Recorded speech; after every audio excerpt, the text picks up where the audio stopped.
Assalamualaikum, brothers and sisters. It's me again, oyao Theresa, and welcome back to my YouTube channel. So today I'm gonna be reacting on 10 surprising facts about Islam.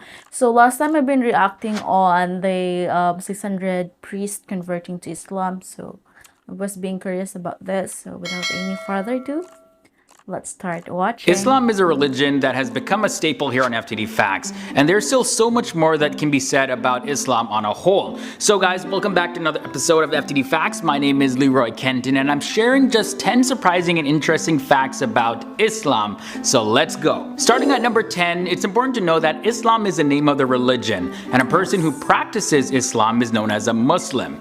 The adjective Islamic usually refers to objects and places and things, not are the people though. Islam So are you the wouldn't religion. say the Islamic people, you would say the Muslim people. And the term Mohammedanism used to describe the faith we refer to now as Islam, but Mohammedanism is an outdated term and some find it to be very offensive. You'll often find that Muslims do not describe Islam as a religion. Islam is often referred to as a deen, which comes from the Arabic word for way of life. Muslims believe that Islam is more than just a religious belief, but it's a way of living in accordance with one's religious faith. The argument, however, arises given the use of the term religion. So to others, the word religion and the phrase way of life are exactly the same thing. But I just wanted to just mention that. All, if not most of you have heard the term jihad. And in the Western world, the word has been misused to mean holy war. Now, the word jihad does not mean holy war. It actually means to struggle or to strive.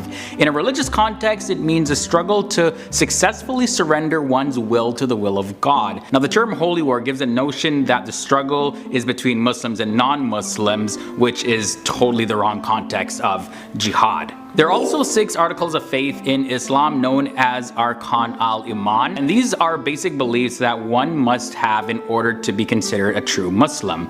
There's a belief in one God, the belief in all the true prophets of God, belief in the original scriptures revealed to Moses, David, as well as the Prophet Muhammad. There's a belief in angels, belief in the day of judgment and the hereafter, and finally the belief in predestination by God, or in other words, fate. In relation to Christianity, you may have heard that Christianity and Islam are basically the same religion, right? Well, in the Christian belief, they believe that Jesus died for the sins of humanity, and that's completely foreign in the Islamic concept. So the two religions are not in agreement based on the central teaching there. Islam teaches that one day the day of judgment will happen and every person will be resurrected and will be accountable to God for every word or deed that they've done. So a practicing Muslim is always striving to be righteous while hoping and praying for God's acceptance. Whereas in Christianity, Jesus dies as a substitute for the sins of everyone that has lived in the past, present, and future.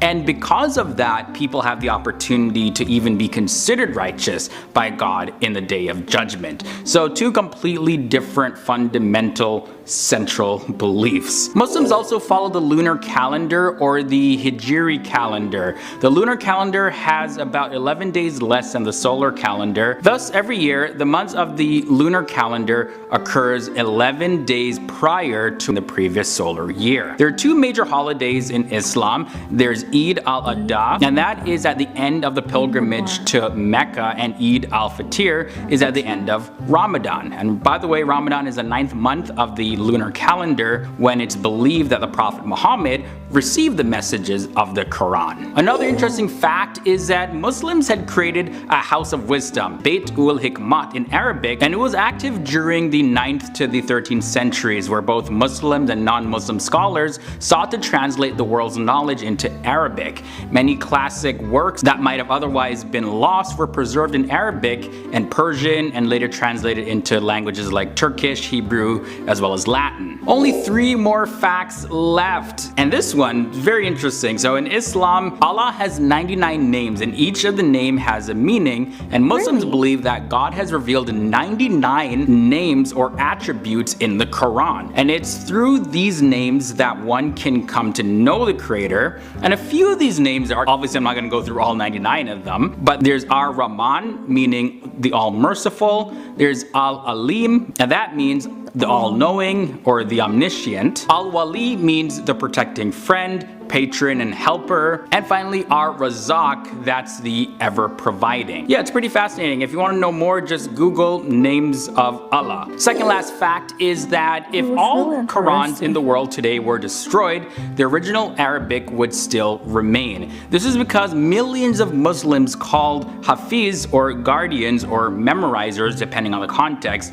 have actually memorized the Quran letter by letter, word for word, from the beginning all the way to the end. And as a matter of fact, all chapters from the Quran recited in each of the 5 formal prayers performed daily, those are done to keep it fresh in the mind of Muslims. And the 5 prayers are the Fajr, which happens at dawn, the Duhr, that's the noon prayer, then there's the Asr, that happens in the afternoon, Maghrib is the sunset, and Isha'a happens at night. Alright guys, so although the Arab world is often seen as the historical center and heartland of Islam, Arabs actually only make up 20% of the world's Muslim population. 30% of them come from the Indian subcontinent, and the rest of them live in Asia, outside the Middle East and the West. The country with the largest Muslim population is Indonesia, and that's home to 13% of the entire Muslim population worldwide. Islam is also the largest religion in the entire continent of Africa. Mind blown, right? Yeah, I know. It's usually just always associated with Arabs, especially here in the West. But anyways guys, that's all the facts I have for you in this episode, and as we presented these facts about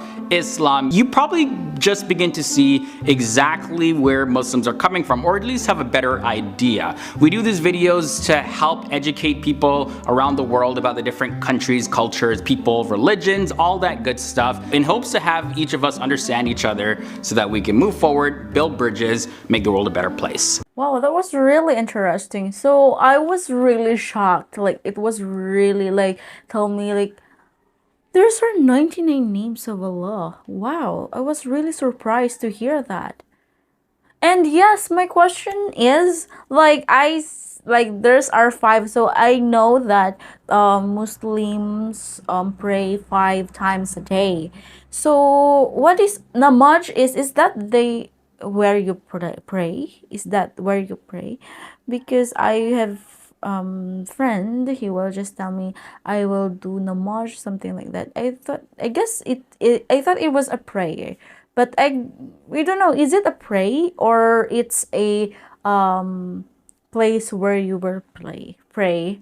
So yeah, that was really make me confused. So I was really amazed because as what he tell from the top 10, so this top 10 facts, so how he explained it is really understandable.